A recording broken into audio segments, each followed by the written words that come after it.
Hi అండి అందరికీ. మనందరికీ తెలుసు ఏపీ లిక్కర్ స్కామ్‌లో ఎవరైతే నిందితులు ఉన్నారో వాళ్ళందరినీ కూడా ఏదైతే ఈ లిక్కర్ స్కామ్ మీద వేసిన సిట్ అధికారులు అరెస్ట్ చేస్తూ ఉన్నారు.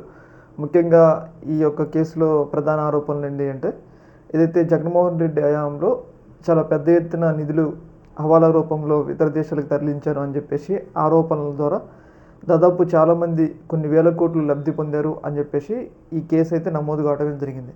అప్పటి నుంచి కూడా ఈ కేసు అనేది నడుస్తూ ఉంది. ముఖ్యంగా రాజకేశ్ రెడ్డి, అలాగే విజయసాయి రెడ్డి ఇలాంటి వాళ్ళందరినీ, మిథున్ రెడ్డి వీళ్ళందరినీ కూడా విచారిస్తున్నారనమాట. అయితే ఈ సందర్భంలో ఈ కేసులో ఇప్పుడే కీలకమైన వ్యక్తి రాజకేశ్ రెడ్డి అరెస్ట్ కావడం జరిగింది. అయితే తర్వాత ఏపీ సిట్ అధికారులు ఏదైతే సిట్ అధికారులు మిథున్ రెడ్డిని అరెస్ట్ చేయాలని చెప్పేసి ప్రయత్నాలు అయితే చేస్తున్నారు. అయితే దీనిని ముందుగానే గ్రహించిన మిథున్ రెడ్డి గారు సుప్రీంకోర్టులో ముందస్తు బెయిల్ పిటిషన్ అయితే వేయడం జరిగింది. ముఖ్యంగా ఇక్కడ హైకోర్టు బెయిల్ నిరాకరిస్తే ఆయన సుప్రీంకోర్టుకు వెళ్ళారు.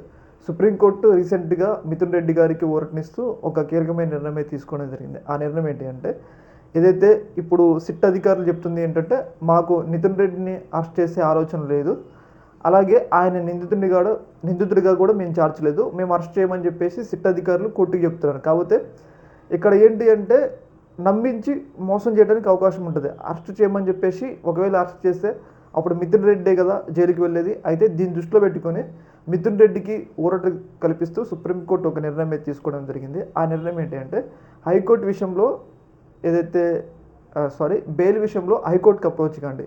హైకోర్టుకి అప్రోచ్ అయ్యి 4 వారాల్లో ఈ బెయిల్ మీద హైకోర్టు ఏదో ఒక నిర్ణయం తీసుకోండి. అప్పటి వరకు కూడా మిథున్ రెడ్డి మీద పోలీసులు అరెస్ట్ వారెంట్ జారీ అరెస్ట్ చేయడానికి అవకాశం లేదన్నట్టుగా ఒక రకంగా మిథున్ రెడ్డికి అవకాశం కల్పిస్తూ ఒక నిర్ణయం తీసుకోవడం జరిగింది.